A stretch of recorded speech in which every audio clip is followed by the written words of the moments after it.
My name is Nazish, and today I will be presenting my analysis of the Away Travel case study. This is my ID. Away Travel quickly became a celebrated brand and known for stylish luggage and a philosophy centered on inclusivity, ethics, and democratizing travel. The company partnered with organizations like the Travel Project, Peace Direct, and reinforcing its image as socially responsible. However, beneath these polished exterior, the internal organizational culture told a very different story. Reports revealed toxic communication practices, excessive demands on employees, and a lack of psychological safety. This misalignment between Away's corporate philosophy and its lived culture is the focus of my presentation. Over the next few slides, I will explore how this misalignment developed, the consequences it had for Away, and whether Jen Rubio's HR policies and leadership style are likely to realign the company's culture with its stated philosophy. Here is a quick overview of Away. Founded in 2015, the company grew rapidly and raising significant funding and reaching a valuation of $1.4 billion by 2019. It became known for strong branding and innovative marketing, but faced major challenges the same year when reports for a toxic workplace surfaced, leading to reputational damage and a sharp drop in sales. Leadership changes followed, with one co-founder stepping down and the other taking on the CEO role. Despite setbacks, Away remains a notable player in the travel accessories market. Let's see how it is. To guide you through my analysis, to answer question number 1 of this case study, I have structured this presentation into several key sections. First, I will highlight the Away's corporate philosophy, its mission, value, and external image. Next, I will examine the organizational culture in practice, focusing on the toxic behavior revealed in the case. I will then analyze why this misalignment occurred using organizational behavior theories to explain the gap. After that, I will discuss the consequences of this misalignment for employees and the company's reputation.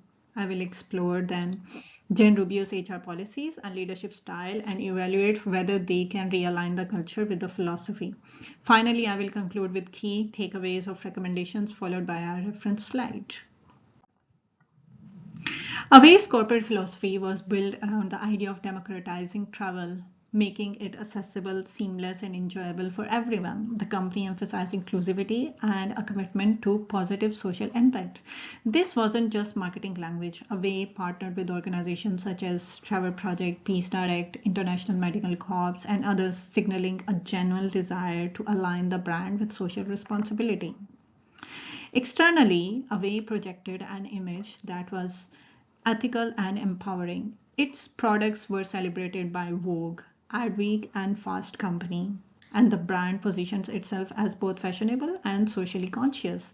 This external identity became parts of its appeal to millennials and Gen Z consumers who value brands that reflect their own ethical and inclusive values.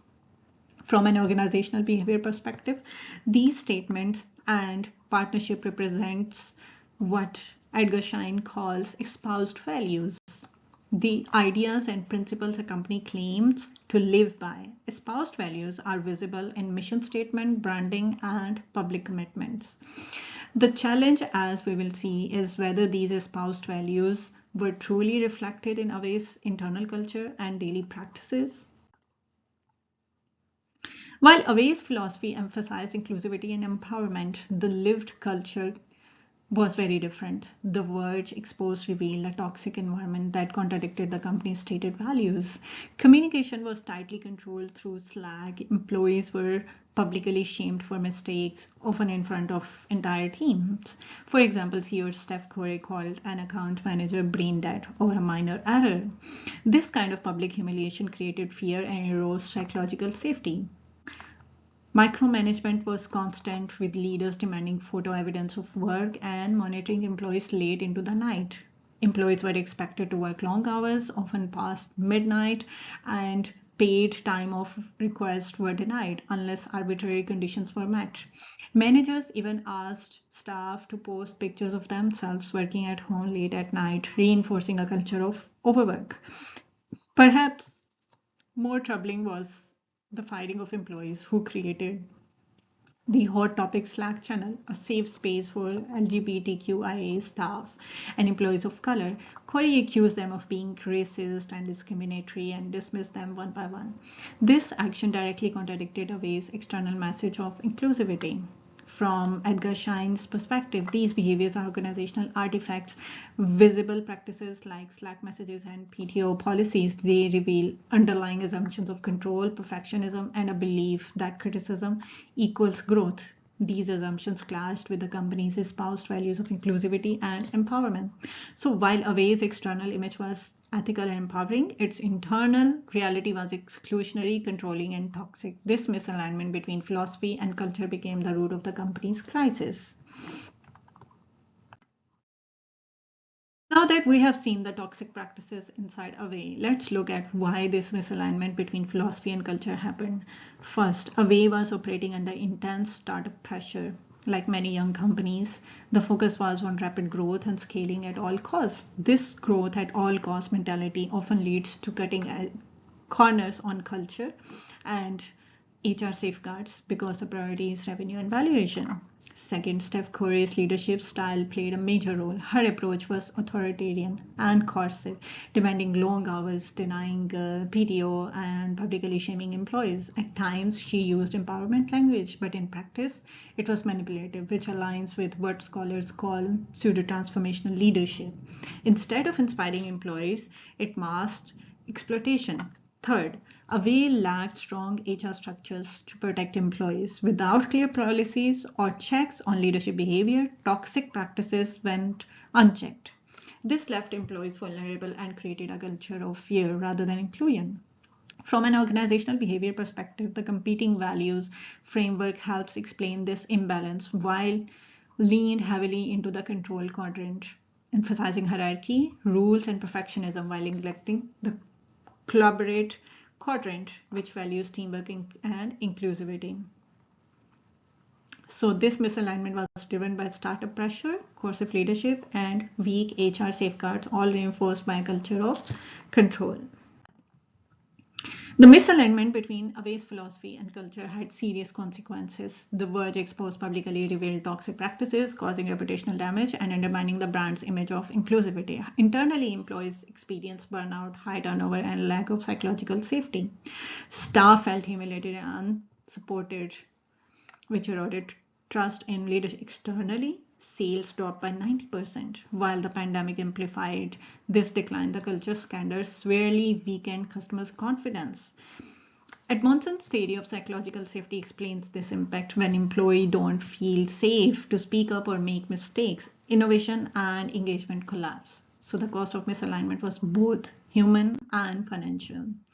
When Jen Rubio stepped in as CEO, she introduced HR policies designed by rebuild trust and inclusivity. These included gender-neutral parental leave, wellness day offs, and PTO for religious holidays, all aligning respect for diverse employee needs. She also instituted regular checks in with employees, ensuring transparency and giving staff a direct voice with leadership.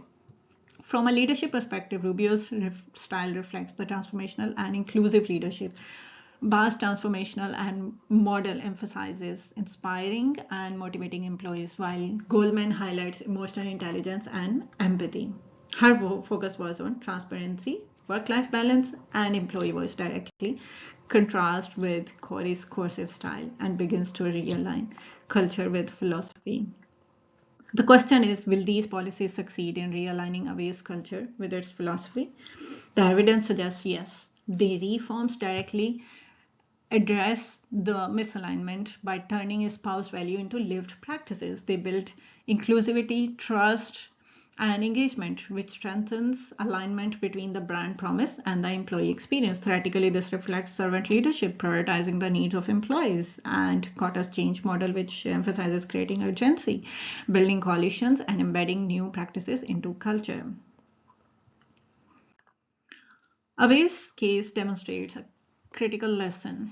Corporate philosophy must match internal culture. When misaligned, the result is reputational damage, employee burnout, and financial loss. Jen Rubio's reforms, from inclusive HR policies to transparent leadership, are promising steps towards realignment. Ultimately, culture is not just a backdrop, it drives success. As Peter Drucker famously said, culture eats strategy for breakfast. Alignment between values and lived culture is non negotiable. Here are the references I use to support my analysis. Thank you so much for your time. Take care.